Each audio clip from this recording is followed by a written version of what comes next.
Welcome back to KRB science videos. PS SSC ఎగ్జామినేషన్స్లో భాగంగా physical సైన్స్లో 8 మార్క్స్ క్వశ్చన్స్లో 15th క్వశ్చన్. ఇవి రెగ్యులర్గా వస్తున్న క్వశ్చన్స్. రెండిట్లో నుంచే స్వాప్ చేస్తూ ఉన్నారు. అంటే స్విచ్చింగ్ అనమాట. Either myopia or hypermetropia. Most of the times ఈ రెండిట్లోనే ఉంటుంది.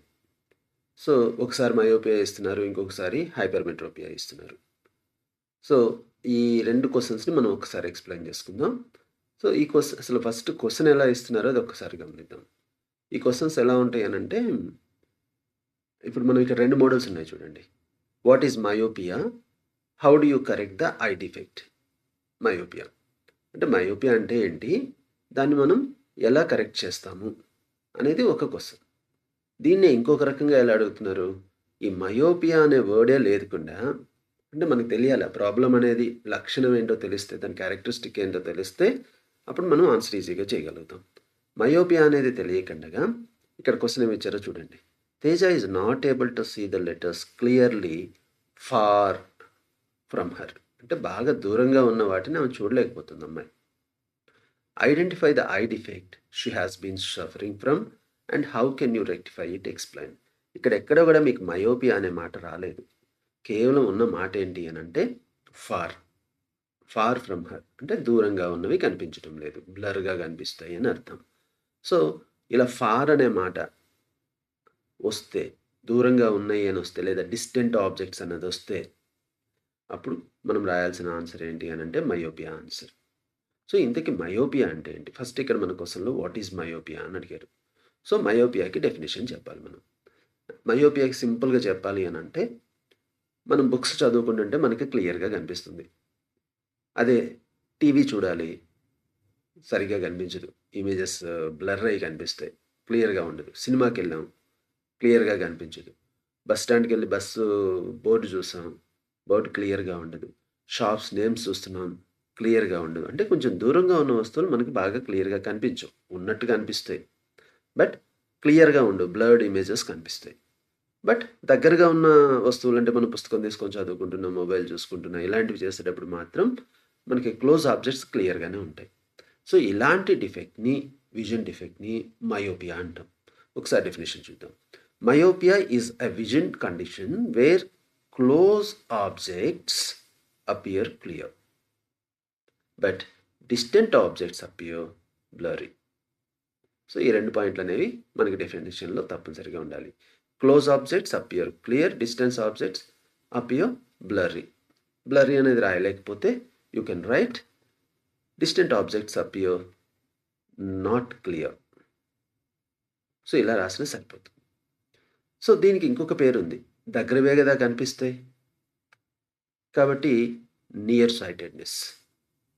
Myopia is also known as near sightedness. ఇంకొకటి గుర్తుపెట్టుకోండి పిల్లలు, మయోపియా దీంట్లో నాకు బాగా నచ్చిన వర్డ్ ఏంటంటే మై. అంటే మీరు చదువుతున్నారు, లేదా నేనే చదువుతున్నాను అనుకున్నాను, నాకు కూడా ఉన్నాయి స్పెట్స్. సో మైతో స్టార్ట్ అవుతుంది, అంటే నేను, అంటే ఇది నా యొక్క ప్రాబ్లం అనమాట. అంటే మీరు చిన్నపిల్లలు, జనరల్గా చిన్నప్పుడు వచ్చే సమస్య ఏంటంటే ఐ విజన్లో దగ్గరవి కనిపిస్తాయి, దూరానివి బ్లర్ అవుతాయి. సో దీన్నే మనం మయోపియా అంటున్నాం.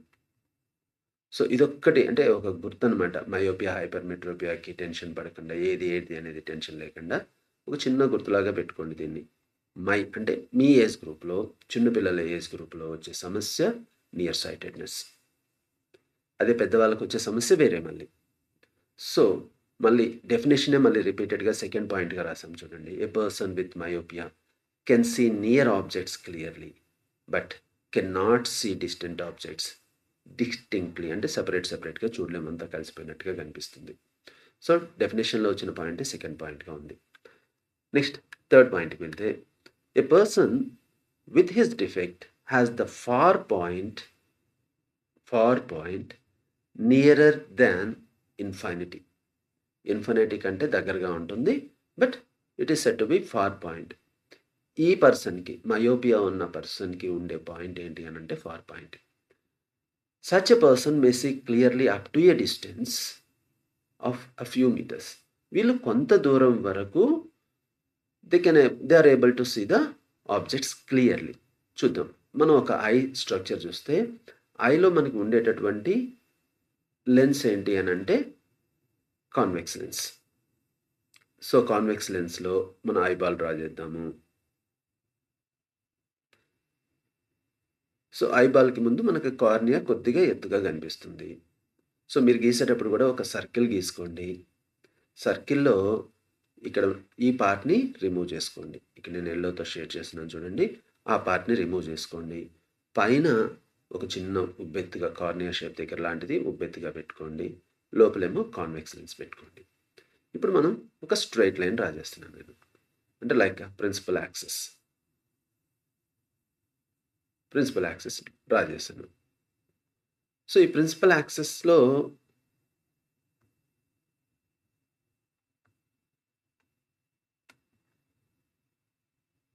ఎలా గీయాలి మనం ప్రిన్సిపల్ యాక్సిస్ అంటే దాదాపుగా సెంటర్‌గా వెళ్ళేటట్టు గీసుకోండి కాన్వెక్స్ లెన్స్‌కి. సో, మనకు ప్రతి ఒక్కరికి అంటే నార్మల్, హెల్తీ ఐ ఉన్నటువంటి పర్సన్స్‌కి ఒక పాయింట్ ఉంటుంది. At a distance of 25 centimetres. So, ఈ least distance of distinct vision అంటాం దీన్ని. ఈ పాయింట్‌ని. అంటే ఈ పాయింట్ దగ్గర ఆబ్జెక్ట్స్ క్లియర్‌గా కనిపిస్తాయి. దీనికంటే ముందుకు గనుక చూస్తే మనం కొంతమందికి అంటే బాగా చిన్న పిల్లలకైతే కనిపిస్తాయి. పెద్దవాళ్ళకి ఎట్టి పరిస్థితుల్లోనూ దీనికంటే ముందు కనిపించదు. ఇది మినిమమ్ డిస్టెన్స్ అనమాట. ఏ ఆబ్జెక్ట్ అయినా మనం క్లియర్‌గా చూడాలంటే we call it as least distant of distinct vision అంటాం. సో, ఇక్కడి నుంచి వచ్చేటటువంటి లైట్ రేస్ మన లెన్స్ మీద పడి, ఐ లెన్స్ మీద పడి ఏమవుతాయి అనంటే వెళ్ళి కరెక్ట్‌గా ఈ బోర్డర్ మీదకొచ్చేస్తాయి. ఇది జనరల్‌గా నార్మల్ పీపుల్‌కి జరిగేటటువంటి విషయం. ఎవ్వరికైనా సరే. ఇది minimum least distant of distinct vision అంటాం. ఓకేనా? అదే మరి ఈ మయోపియా ఉన్నటువంటి సమస్య ఉన్నటువంటి వాళ్ళకి సమస్య ఏంటి అనంటే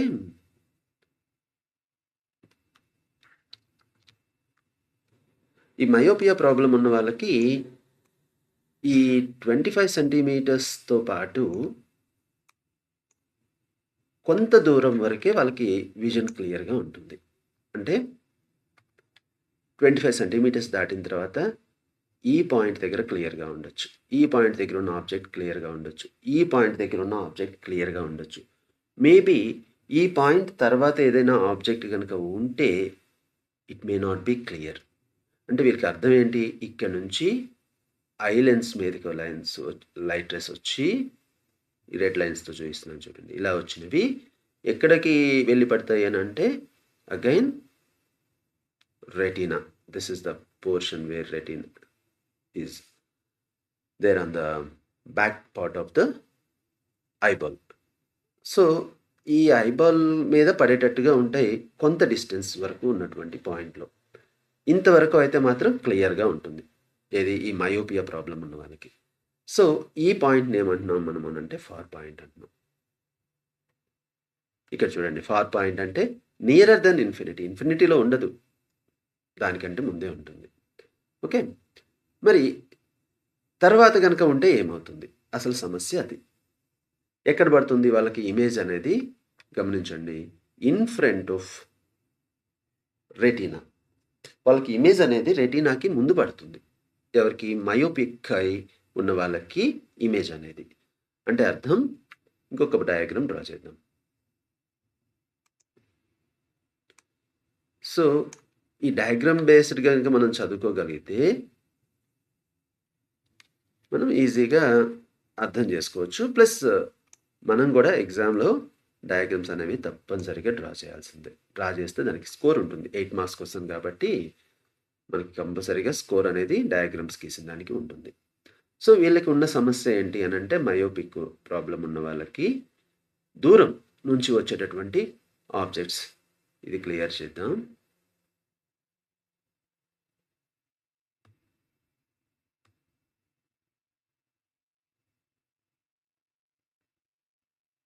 సో, ప్రిన్సిపల్ యాక్సెస్ తీసుకుంటున్నాను. ఇది ఫార్ పాయింట్ అనుకోండి. జనరల్‌గా మయోపియా ఉన్న వాళ్ళకి ఫార్ పాయింట్‌ని ఎమ్ అనే లెటర్‌తో చూపిస్తాం. బట్ మనకి ఓ అనే లెటర్స్ వాడారు. సో, దూరం నుంచి వచ్చిన ఆబ్జెక్ట్స్ యొక్క అంటే మనం జనరల్‌గా దూరంగా వచ్చే వాటిని మనం ప్యారలల్ లైన్స్‌గా తీసుకుంటాం ఇన్ఫినిటీ నుంచి వచ్చే వాటిని. సో, ఇలా వచ్చిన లైట్ రేస్ ఏమవుతాయి అనంటే రెటీనా మీద పడకండగా ముందే వచ్చేస్తుంది. కన్వర్జ్ అవుతాయి. కాన్వెక్స్ లెన్స్ కదా ఇది. ఐ లెన్స్ అనేది కాన్వెక్స్ లెన్స్ కాబట్టి ముందు పాయింట్‌లోనే మనకి ఇక్కడికొచ్చేస్తుంది చూడండి. ఈ పాయింట్‌లో అంటే రెటీనా మీద గనక రాకుండా ఆబ్జెక్ట్ యొక్క ఇమేజి దానికంటే ముందుగానే ఇమేజ్ పడిపోతుంది. ఇలా ఉన్న సమస్యని మనం మయోపిక్ ఐ అంటాం. ఓకే. ఇలాంటి సమస్యని ఓవర్‌కమ్ చేయాలి అనంటే మనం వాడాల్సిన లెన్స్ ఏంటి? Convex lens. కాన్వెక్స్ లెన్స్ వాడితే కాన్కేవ్ లెన్స్ వాడితే ఈ మయోపిక్ ఐ డిఫెక్ట్ ఉన్న ప్రాబ్లమ్ ఉన్నటువంటి ఈ మయోపిక్ ఐ ప్రాబ్లమ్ ఉన్నటువంటి పర్సన్స్‌కి మళ్ళీ ఈ పాయింట్‌ని రెటీనా మీదకి వెళ్ళేటట్లు చేయొచ్చనమాట ఇమేజ్‌ని. సో, ఇది ఎందుకొస్తుంది అనంటే సమస్య ఎక్కడొస్తుంది అనంటే excessive curvature of the eye lens. Eye lens ఇక్కడ మనం లోపల ఐ లెన్స్ చూస్తున్నాం గదా! ఐ లెన్స్ వచ్చేసరికి ఇదిగో ఇలా ఉంది గదా! ఇది కర్వేచర్ ఎక్కువయింది అనుకోండి. అంటే ఒక రకంగా చిన్నదయిపోతుంది. సైజు చిన్నదయిపోతుంది. ప్లస్ షేప్ వచ్చేసరికి బాగా కర్వ్ ఎక్కువుంటుంది. ఎప్పుడైతే కర్వ్ ఎక్కువొస్తుందో, ఈ షేప్ కర్వ్ ఎక్కువొస్తుందో, ఉండాల్సినటువంటి ఫోకల్ పాయింట్ తగ్గిపోతుంది. ఎప్పుడైతే ఫోకల్ పాయింట్ తగ్గిపోతుందో చూడండి ఇక్కడేమో ఫోకల్ పాయింట్ ఇంత దూరంలో ఉంది. ఈ ప్రాబ్లమ్ ఉన్నప్పుడు ఐ లెన్స్ సైజ్ తగ్గిపోతే పాయింట్ అనేది ముందుకు రీచ్ అవుతుంది. ఫోకల్ పాయింట్ దగ్గరకొస్తుంది. మేబీ ఇదొక రీజన్ అయ్యుండొచ్చు. లేదా elongation of the eyeball. Eyeball ఇక్కడ చిన్నగా ఉంది గదా! ఈ ఐబాల్ అనేది కొంచెం పెద్దదయిపోవచ్చు. మేబీ ఇది గూడా ఒక సమస్యేననమాట. సో, 2 రకాల కారణాల వల్ల మనకి ఈ మయోపిక్ ఐ అనేదొస్తుంది. ఒకటి లెన్స్ యొక్క focal length తగ్గిపోవటం.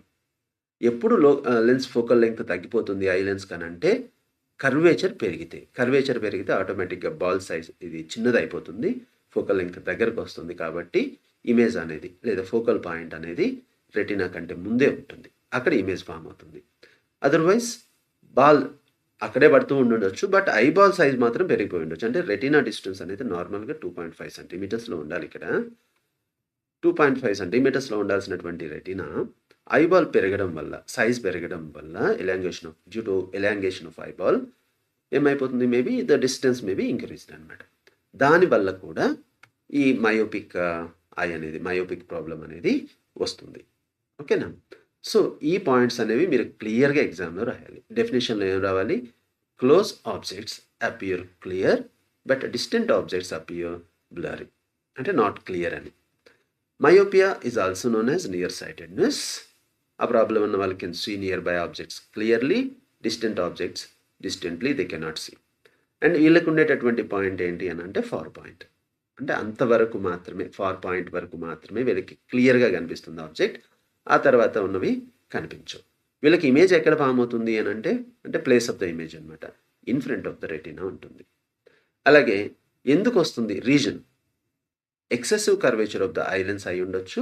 Elongation of the eyeball అయ్యుండొచ్చు. మరి ఈ కరెక్షన్ అనేది దేనితోటి చేయొచ్చు అనంటే we can use concave lens to correct this. Suitable power ఉన్నది వాడితే ఏమవుతుంది image we can bring the image back onto the retina. ఈ పాయింట్ రాసినా పర్వాలేదు, రాయకపోయినా పర్వాలేదు. బట్ 6th పాయింట్ వరకు మాత్రం క్లియర్‌గా రాయండి. You will get 6 marks. And మరి దీనికి కరెక్షన్ ఏంటి అనంటే మనం ఇగో ఇక్కడ డయాగ్రామ్స్ ఉన్నాయి. టెక్స్ట్ బుక్ డయాగ్రామ్స్ ఇవి. కరెక్షన్‌లో ఏం వాడుతున్నాము? Concave lens. So, concave lens వాడటం వల్ల ఏమవుతుంది అనంటే ఎక్కడో ఇన్ఫినిటీలో ఉన్నటువంటి ఆబ్జెక్ట్ యొక్క ఇమేజ్ ఇదిగో ఈ పాయింట్ దగ్గరికి వస్తుంది. ఫార్ పాయింట్ దగ్గరికి. ఎప్పుడైతే ఫార్ పాయింట్ దగ్గరికి రావచ్చు లేదా between far point and least distance of distant vision మధ్యలోకైనా రావచ్చు దీని యొక్క ఇమేజ్. అప్పుడు ఇది ఆబ్జెక్ట్ లాగా పనిచేస్తుంది మన ఐ లెన్స్‌కి. అప్పుడు ఇక్కడ నుంచి మనకి కరెక్ట్‌గా ఇమేజ్ అనేది రెటీనా మీదకి వచ్చేస్తుంది. సో ఈ 3 డయాగ్రామ్స్‌లో తప్పనిసరిగా 1 అండ్ అంటే ఈ ఈ డయాగ్రామ్ గీయండి, ఈ డయాగ్రామ్ గీయండి. ఇదేమో మయోపిక్ ఐ ప్రాబ్లమ్ ఉన్నది చూపిస్తుంది. ఇదేమో ప్రాబ్లమ్‌ని రెక్టిఫై చేసేది చూపిస్తుంది. సో ఇది కూడా గీస్తే సూపర్. సో గీయలేము, మా వల్ల కాదు అనుకున్న వాళ్ళు ఈ 2 మాత్రం తప్పనిసరిగా డ్రా చేయండి. ఎందుకంటే దీనికి ఒక మార్క్ ఉంటుంది, దీనికి ఒక మార్క్ ఉంటుంది. 2 marks. Otherwise you lose 2 marks అనమాట. సో కంపల్సరీగా ఇక్కడ ఇప్పుడు ఉన్నటువంటి పాయింట్స్‌లో డెఫినిషన్ అడిగితే డెఫినిషన్ రాయండి. అదర్‌వైజ్ ఇప్పుడు సెకండ్ క్వెషన్ ఉంది. Teja is not able to see the letters clearly అనేది. ఇక్కడ డెఫినిషన్ అడగలేదు. వాట్ ఈస్ మయోపియా అని అడగలేదు. సో ఇలాంటి కేసులో డెఫినిషన్ రాయాల్సిన అవసరం లేదు. బట్ ఫస్ట్ కేసులో మాత్రం డెఫినిషన్ అడిగారు కాబట్టి వాట్ ఈస్ మయోపియా అన్నారు కాబట్టి డెఫినిషన్ రాయండి. అండ్ మళ్ళీ చూడండి. First point near sightedness. Second point can see near objects clearly but cannot see a distant object distinctly. Third point ఈ పర్సన్కి ఫార్ పాయింట్ ఉంటుంది. ఫోర్త్ పాయింట్ ఇమేజ్ అనేది ఇన్ ఫ్రంట్ ఆఫ్ రెటీనా ఉంటుంది. Fifth point కారణాలు ఏంటి డిఫెక్ట్కి, దేనివల్ల ఈ ప్రాబ్లమ్స్ వస్తాయి. Excessive curvature of the eye lens or elongation of the eyeball. Sixth point correction అడిగారు. కరెక్షన్ ఎట్లా ఉంటుంది బై యూజింగ్ కాన్కేవ్ లెన్స్. ఇప్పుడు హైలైటెడ్ పాయింట్స్ ఏవైతే ఉన్నాయో ఆ హైలైటెడ్ పాయింట్స్ తప్పకుండా మిస్ కాకుండా రాయండి. అలాగే డయాగ్రామ్స్ గీసేటప్పుడు కూడా సింపుల్గానే ఇప్పుడు నేను ఎలా అయితే చూపించానో అలా గీసేసేయచ్చు. బట్ స్కేల్ యూజ్ చేయండి. ఓకేనా? కంపాస్ అండ్ స్కేల్ యూజ్ చేయండి. బొమ్మ నీట్గా గీసుకోవచ్చు. సో ఇక్కడ ఉన్నటువంటి 3 పిక్చర్స్లో సెకండ్ అండ్ థర్డ్ పిక్చర్ మాత్రం కంపల్సరీగా డ్రా చేయండి. If you can draw the first one also. ఓకేనా? ఈ వీడియో మీకు నచ్చినట్లయితే లైక్ చేయండి, షేర్ చేయండి అండ్ సబ్స్క్రైబ్ చేసుకోండి కేఆర్పి ఛానల్ని. And next video will meet with you hypermetropia. Thank you for watching.